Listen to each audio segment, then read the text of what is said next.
Gold trusted gold buyers. మీరు తాకట్టు పెట్టిన బంగారాన్ని విడిపించి ఈ రోజు ఉన్న మార్కెట్ ధరకు కొనబడను.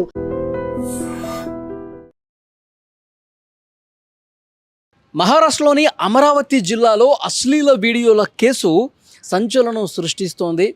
ఒకటి కాదు, రెండు కాదు, ఏకంగా 180 మంది అమ్మాయిల్ని ట్రాప్ చేసి 300కు పైగా వీడియోలు తీసినటువంటి ఈ కేసు ప్రస్తుతం అమరావతి జిల్లాలో చాలా సంచలనంగా మారినటువంటి పరిస్థితి.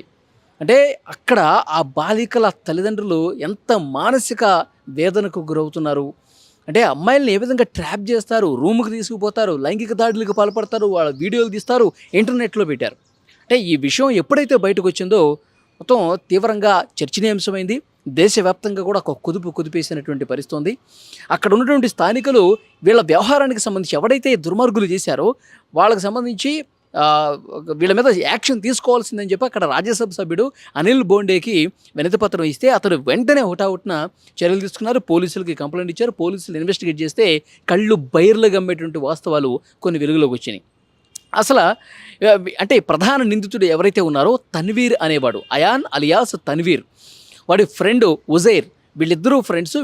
వీళ్ళకు ఒకటే పని, అమ్మాయిలు ఎవరు ఉన్నారు మన కాలనీలో కావచ్చు, అటు పక్కన కావచ్చు, వేరే గ్రామంలో కావచ్చు, ఎవరెవరు అమ్మాయిలు ట్యూషన్లకు వెళ్తున్నారు, ఎవరెవరు టీనేజ్ అమ్మాయిలు ఉన్నారు, ఎవరెవరు స్కూళ్ళకి వెళ్తున్నారు, కొత్తగా కాలేజీలకు వెళ్తున్నారు, ఇలాంటి వాళ్ళని వాళ్ళు ట్రాప్ చేస్తారనమాట. ఇలాంటి వాళ్ళని ముందుగా సెలెక్ట్ చేసుకుంటారు. వీళ్ళిద్దరూ ఫ్రెండ్స్ అంటే బెట్లుగా కట్టుకుని మరి నువ్వు ఆ అమ్మాయిని పడేస్తావా లేదా, నువ్వు ఆ అమ్మాయిని పడేసేటట్టయితే 3,000 రూపాయలు, లేదంటే వీడే చెప్తాడు ఆ బ్లూ డ్రెస్ అమ్మాయి కనిపిస్తుంది కదా ఆ అమ్మాయిని నేను ఒక వారంలో పడేస్తాంటారా, ఎంత బెట్టు, నేను ఆ అమ్మాయిని ట్రాప్ చేస్తాను, రూముకి తీసుకుపోతాను, ఆమెతో సన్నిహితంగా ఉన్న వీడియోలు కూడా నీకు చూపిస్తాను, నాకు ఎంత ఇస్తావు.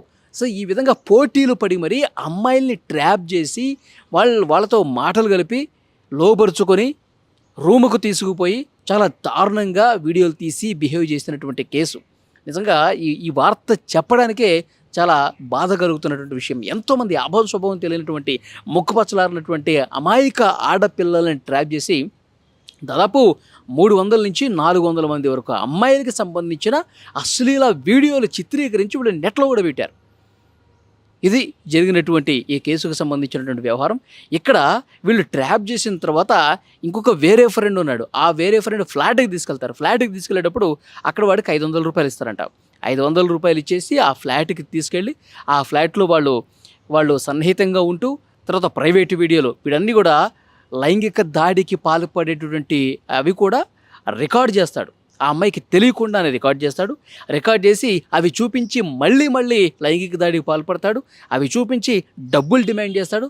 ఈ విధంగా వీళ్ళ వ్యవహారం సాగుతుంది. గత కొన్ని నెలలుగా ఈ విధంగా చేస్తున్నారు. తన్వీర్ అనేవాడు, వాడి ఫ్రెండ్ ఉజైర్, వీళ్ళిద్దరూ కలిసి మహారాష్ట్రలోని అమరావతి జిల్లాలో చాలామంది అమాయకుల ఆడపిల్లల జీవితాలు నాశనం చేసినటువంటి పరిస్థితి ఉంది. ఇప్పుడు ఈ వ్యవహారం ఎట్లా బయటకు వచ్చింది? రాజ్యసభ సభ్యుడు అనిల్ బోండేకి ఇన్ఫర్మేషన్ ఎట్లా తెలిసింది అంటే, వీడు ఉజైర్ అనేవాడు, తన్వీర్ ఫ్రెండ్ ఉజైర్ అన్నాడు కదా, వీళ్ళిద్దరికి డబ్బు విషయంలో ఒక దగ్గర చెడింది. నువ్వు ఆ అమ్మాయిని ట్రాప్ చేస్తే నాకు 10,000 రూపాయలు ఇస్తానన్నావు, లేదంటే ఆ అమ్మాయి వీడియోలు, ఆ అమ్మాయితో సన్నిహితంగా ఉన్న వీడియోలు నువ్వు పెడితే 20,000 ఇస్తానన్నావు. సో ఈ విధంగా చెప్పినటువంటి డబ్బులు ఇవ్వకపోవడంతో ఈ ఉజైర్ అనేవాడికి కోపం వచ్చి ఆ వీడియోలు ఏవైతే వీళ్ళిద్దరూ ఉన్నటువంటి వీడియోలు ఉన్నాయో, అమ్మాయి ప్లస్ ఈ తన్వీర్ అనేవాడు, వీళ్ళ ఫోటోలు ఇంటర్నెట్లో పెట్టాడు. ఇంటర్నెట్లో పెట్టిన తర్వాత వాళ్ళకి సంబంధించినటువంటి సంబంధికులు చూసి వెంటనే పోలీసులకు కంప్లైంట్ చేయడం, తర్వాత రాజ్యసభ సభ్యుడికి కూడా వాళ్ళు రిక్వెస్ట్ చేసి ఇతని మీద యాక్షన్ తీసుకోవాలని చెప్పడం, ఇవన్నీ చేస్తే మొత్తం భాగవతం మొత్తం బయటకు వచ్చింది. తీగలాగితే డొంక కదిలినట్టు కొన్ని నెలలుగా చేస్తున్నటువంటి వీళ్ళ వ్యవహారం. వాడి తన్వీర్ అనేటువంటి వాడి ఫోన్ చెక్ చేస్తే 300కు పైగా అశ్లీల వీడియోలు ఉన్నాయి. అంటే ఎంతమందిని ట్రాప్ చేశారు, ఎంతమందిని రూముకి తీసుకెళ్లారు, ఎంతమందిని వీళ్ళు లైంగిక దాడికి పాల్పడి వీడియోలు తీశారు, అవన్నీ కూడా ఎక్కడెక్కడ ఇంటర్నెట్లో పెట్టారు. ఇప్పుడు సైబర్ సెల్కి కూడా కంప్లైంట్ చేసి వీడు ఏ వీడియోలు అయితే ఇంటర్నెట్లో పెట్టాడో వాటన్నిటిని కూడా తీసే కార్యక్రమం కూడా ఇప్పుడు చేస్తూ ఉన్నారు. అంటే చూడండి, ఇప్పుడు స్థానికంగా అమరావతి జిల్లాలో ఆడపిల్లల తల్లిదండ్రుల గుండెలు బద్దలైపోయినటువంటి పరిస్థితి ఉంది.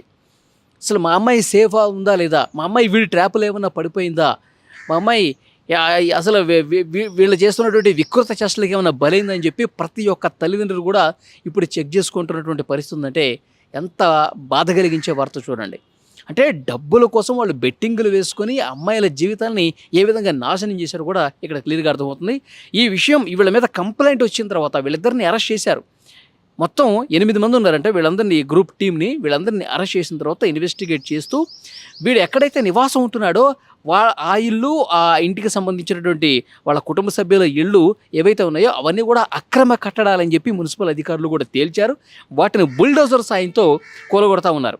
ఇలాంటి దుర్మార్గులు, దుష్టులు మళ్ళీ అక్రమ కట్టడాలు కట్టుకొని నివసిస్తున్నారు. అసలు వీళ్ళకి జీవించే హక్కు లేదు. అలాంటిది అక్రమ కట్టడాలు కట్టుకుని మరి వీళ్ళు నివసిస్తున్నారని చెప్పి బుల్డోజర్ సాయంతో మొత్తం కూడా డిమాలిష్ చేసే కార్యక్రమం కూడా ప్రస్తుతం జరుగుతుంది. అక్కడ స్థానికుల నుంచి పెద్ద ఎత్తున నిరసన వ్యక్తమవుతుంది. ఈ దుర్మార్గుల్ని మాకు అప్పగించండి, ఈ దుర్మార్గుల్ని మేమే శిక్షిస్తాం. ఈ దుర్మార్గులు ఎంతమంది ఆడవాళ్ళ జీవితాలని, అంటే ఆడపిల్ల జీవితం అంటే వాళ్ళకి ఏదో ఒక చాక్లెట్ తిన్నట్టు, ఒక బిస్కెట్ తిన్నట్టు షాపులోకి వెళ్ళి కొనుక్కుని తింటే అయిపోతుంది కదా, అంత ఈజీగా అమ్మాయిల్ని ట్రాప్ చేసి రూమ్కి తీసుకెళ్ళి ఫోటోలు వీడియోలు తీసి వాళ్ళకి తెలియకుండా నెట్లో పెట్టడం అంటే నిజంగా ఒళ్ళు గగురు పడిచేటువంటి విషయం. సో ఇలాంటి దుర్మార్గుల్ని కఠినంగా శిక్షించకపోతే వీళ్ళు ఇంకా ఇలాంటి రాక్షసులు ఇంకా పేటరేగిపోతారు. కాబట్టి వాళ్ళందరికీ కనువిప్పు కలగాలంటే వీళ్ళని ఉరిశిక్ష వేయాలి. ఆడవాళ్ళ జీవితాలు నాశనం చేసినటువంటి ఈ రాక్షసుల్ని ఉరిశిక్ష వీళ్ళకి కరెక్ట్, లేదంటే మాకన్నా అప్పగించండి, వీళ్ళకి ఎలాంటి బుద్ధి చెప్పాలో చెప్తామని చెప్పి అక్కడ ఉన్నటువంటి స్థానికులందరూ కూడా చెప్తున్నారు. చాలా బాధాకరమైన విషయం.